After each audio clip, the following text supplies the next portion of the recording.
you get people that come to you and they're like, I want to sell my business, and you have to put the hardware on and say like, hang on, why is it really the right thing to do? I guess more often than not, it is the right thing for your client. So you move on and help them. What's the sort of first step that you do? Do you look at their books? Do you look at their operations? And then do you look at tightening things up, cutting things down? Like, where do you normally go with that? Yeah, good question. And so in order to sell a business, like necessarily there are two pieces that you need to have in place.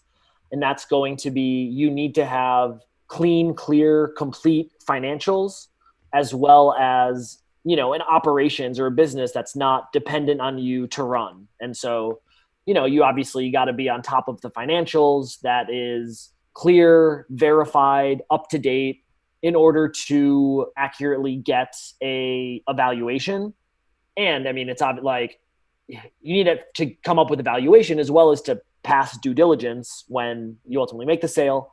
And then having the business that is not dependent on you to run, also kind of obvious that like if you're selling this and someone else is going to be taking it over, if it's dependent on you to run, then they're not going to be Yeah. able to do that. And so yeah, so those are like the two kind of broad categories.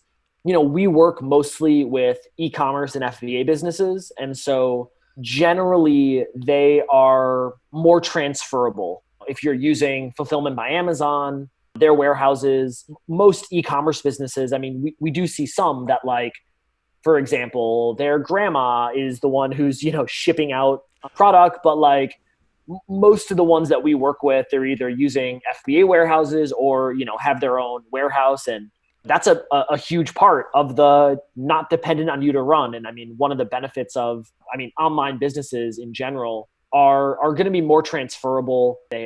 Sales are being made online. They're not physically doing something to perform that.